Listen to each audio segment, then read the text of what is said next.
Hi everybody, welcome to Module 3. This week we're going to be focusing on policies that affect adults, and we're also going to be focusing on how to write a policy fact sheet.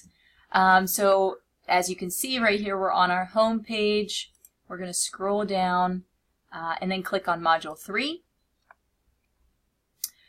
On here you can see right here we're looking at adults, and if I move my face a little bit, right there you can see we're looking at how to write policy fact sheets. This week your reading materials are right here. Of course, the mini lecture you're watching is right here. The PowerPoint I'm using for this lecture can be found right underneath. And then we will be looking at the Affordable Care Act, the Supplemental Nutrition Assistance Program, also known as SNAP, as well as Temporary Aid to Needy Families. In Kentucky, that's referred to as KTAP. Aside from these three main federal policies that we're looking at, we're also looking at some documents that pertain to writing fact sheets. So what is a fact sheet and how do I make a fact sheet, preparing a good fact sheet, and then also an example of an advocacy fact sheet. So these are the documents that you need to read and watch this week. And then based on that material, you will take a 10-question quiz as usual. The quiz is, again, multiple choice, true, false, and you have no time limit, but you do have to finish it in one sitting. Aside from taking this quiz, this week you also have to create a written assignment as usual, and this week that is a fact sheet that you will be writing. And we'll go into more detail about that during our mini lecture. Okay, I am going to go ahead and open up our PowerPoint. So for Module 3, Policies Affecting Adults and Writing a Policy Fact Sheet, we know that when we talk about policies that impact adults, we know that inevitably they are going to also impact any children or other dependents. Anybody else that lives in that family or that household is going to be impacted by those policies as well. It's just the natural course of action, the trickle-down effect, if you will. So there are, so many policies that impact adults. The three specific policies that I've chosen for this class are the Affordable Care Act, SNAP, and then also TANF, which in Kentucky is known as KTAP. So I'm going to give you a quick overview of those three policies. Again, I'm not going to go into any great detail in this lecture since you will be reading quite a few documents about each. So I'm just going to give you a quick overview, and then after that we'll go into a little bit more detail about fact sheets and what they are and how you write them, because I want to make sure that I give you the guidance you need in order to complete the assignment for this week. So let's start with the Affordable Care Act. Move myself down. Whoop. There we go. So the Affordable Care Act, also known as ACA, also known as Obamacare, was signed into law by President Obama on March 23rd of 2010. Since the Trump administration has come into effect, there have been quite a few attempts to eliminate Obamacare or the Affordable Care Act, and that's ongoing. So the efforts to get rid of the Affordable Care Act are ongoing. At this point, they have not yet been successful, at least not in terms of eliminating ACA in its entirety. When ACA was created, it was created in order to create a comprehensive health care reform act, and that act had three main goals. The first goal was to expand coverage to more people. So there was President Obama and his crew noticed that there were a lot of uninsured people in this country and didn't feel that that was acceptable, and that was the main reason why they created the Affordable Care Act, to ensure that more people would have health coverage. So the law provides consumers with subsidies, also known as tax credits, that lower the costs for households with incomes between 100 and 400% of the federal poverty level. So again, if your income is between 100 and 400% of the federal poverty level, then you can get these tax credits that allow you to get lower cost health insurance. The other way that the ACA tries to expand coverage to more people is by expanding Medicaid. We talked about Medicaid last week.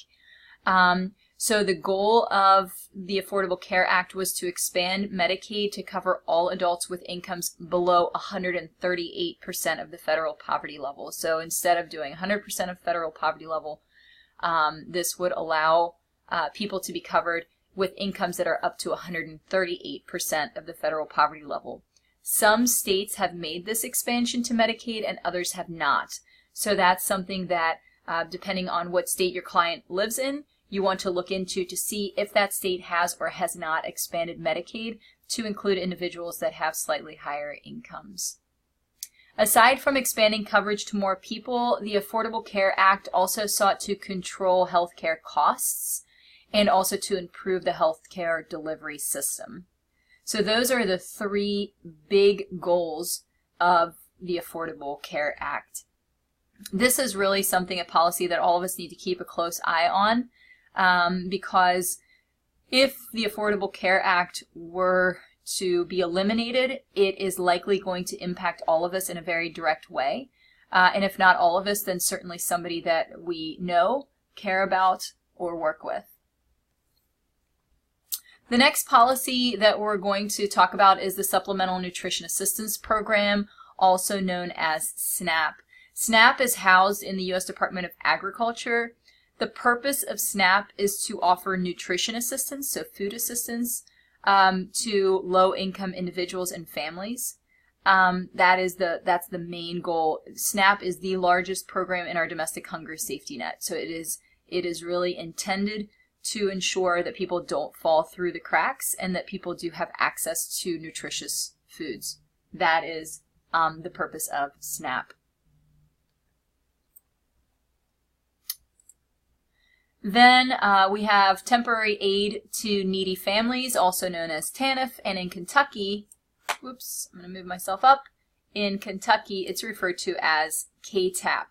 This policy is housed in the U.S. Department of Health and Human Services, and they define TANF as follows. So they say temporary aid to needy families is a program designed to help needy families achieve self-sufficiency.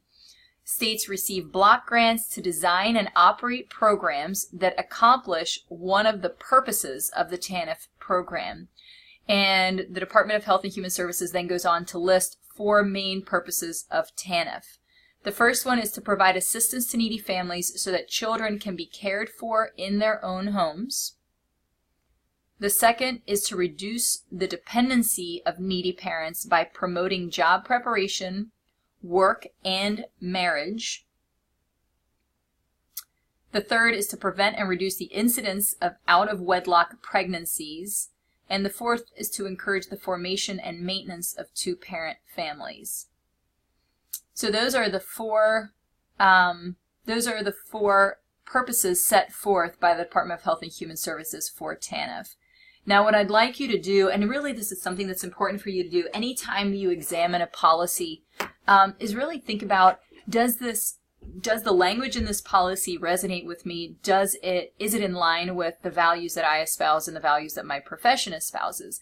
And that's what I really want you to do right now, is especially when you look at these latter 3, when you look at, reduce the dependency of needy parents by promoting marriage, preventing and reducing out-of-wedlock marriage or pregnancies, encourage the formation of 2-parent families. That language, I ask you, do you feel that that's in line with social work values? And when you think about that, and obviously in week 1 of this class, you did a values assignment, and hopefully you come to the same conclusion I do, that really this language that's pushing marriage and really condemning out-of-wedlock pregnancies or condemning families where there's only one parent, that language really isn't in line with our social work values and our professions. We really focus on self-determination, a person's right to choose the type of family structure that they would like. So to push somebody into marriage or to condemn a family where there's only one primary caregiver really doesn't align with our social work values. So that's very important. Even though TANF was passed under the Clinton administration, which the Clinton administration was obviously a Democratic administration, an administration that was in line with the Democrats, with the Democratic Party. Still, much of the language that's included in TANF is highly conservative and not necessarily aligned with the social work profession. So that is TANF. And what I'd like to do next, so just again to reiterate, the policies that I'd like for you to be aware of for this particular module are the Affordable Care Act, SNAP, and also TANF. Okay, so those are the three policies. The next thing that we're doing, again, as usual, this is going to be our normal order of things. The next thing I want to focus on is the advocacy tool that we're looking at for this module, and that would be fact sheets. So for this week, I want to talk to you a little bit more about the purpose of a fact sheet, what it is, why we would make it, and then what it would look like. And then for your assignment this week, aside from your quiz, your assignment will focus on writing a fact sheet based on the policy and social issue that you have chosen. So again, a fact sheet is a paper that lists important facts about an issue, and or it lists reasons why someone should support or oppose a policy, a bill, a law, whatever it might be. So again, it lists the important facts about an issue, and or depending on your audience and the purpose of your fact sheet, it lists the reasons why somebody should support or oppose a policy. So why would we write a fact sheet? Why go through that effort? We would write a fact sheet to get the facts out there about an issue. So if you want to get the facts out there, or if you want to list the reasons why somebody should support or oppose a particular bill or law, that's when you would create a fact sheet. And you would then distribute that fact sheet to a variety of audiences. So it could be the leadership of a for-profit organization, leadership of a nonprofit organization. It could be people in a government organization. You could send it to the press, the media, to elected officials, to people who are offering grants, to school boards, to unions, etc. Really anybody that's involved in policy decision making, that could be somebody who you would want to share a fact sheet with. These fact sheets, just to continue, these fact sheets should be very brief. They should not be more than 1 page in length. We want to ensure that people continue to read to the end of the document. If your document is too long, people will start to tune out after a while. I have 2 examples here on the next slides of, sorry, I have 2 examples of fact sheets here.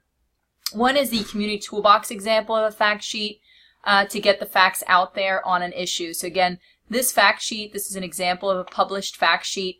Facts about teens and alcohol presented by the Clintonville Youth Alcohol Task Force. The purpose of this particular fact sheet was, again, to get the facts out there. So what this fact sheet does is it literally lists the facts on alcohol use among teens to evidence that it is, in fact, a problem. So they provide all of these statistics. It's very fact-based, and it then says, it concludes teen drinking is a problem in Clintonville. Find out how you can help stop it. And then it gives you a phone number. So again, the goal of this fact sheet, this type of fact sheet, is really to get the facts out there to inform people. The next slide gives you another example of a fact sheet, but the purpose of this fact sheet is really to lobby for a law. So in this case, you're lobbying for support for a particular law. This example was written by the National Association of Social Workers, and the intent was, right here in the title, to give 5 reasons to support the Clinical Social Work Medicare Equity Act of 2001. And so what you can see that they did here is they literally listed 5 reasons why the person who's reading this should support this Equity Act. This is the type of fact sheet that I would like for you to create for this class. So based on the policy that you've chosen for this class, I want you to come up with 3 to 5 reasons to support or oppose, depending on the stance you're taking, to support or oppose the bill or act or policy that you are referencing. So I would like for you to use this as an example from which to work. Again, this right here is a perfect example for you to look at. Again, I just want to be very clear, this prior fact sheet is a great fact sheet, but the intent of this fact sheet is just to get the facts out there on teen alcohol use. This is very useful for certain situations if you just want to inform a particular community. For the purpose of this class, when it comes to advocacy, these types of fact sheets are more helpful, where you're actually giving people reasons to support or oppose a particular policy or act. So this is the outline that you will be following for this week when you create your fact sheet that pertains to the policy of your choice. What you have to do for this module, of course, in Canvas, the documents that I showed you at the very beginning of this mini lecture, you will have to read and watch all of those documents. So that includes this lecture, so you're almost done with that. Also reading the supplemental materials related to the Affordable Care Act, SNAP, and TANF. And then read the advocacy tools materials as well that are related to fact sheets. You then, after you've consumed all of those materials, you will have to take the quiz. Again, multiple choice, 10 questions. And also you will have to complete the fact sheet for this class. Again, when you use that fact sheet, just to be clear, please use the template, the example that's provided on just the previous slide here. I'll go back to it. This is the template that you're following. This is the example that you're following. As always, if you have any questions for me this week, please feel free to contact me. I'm happy to talk with you, meet with you, or of course correspond with you through email. Have a great week. Thanks, everybody. Bye.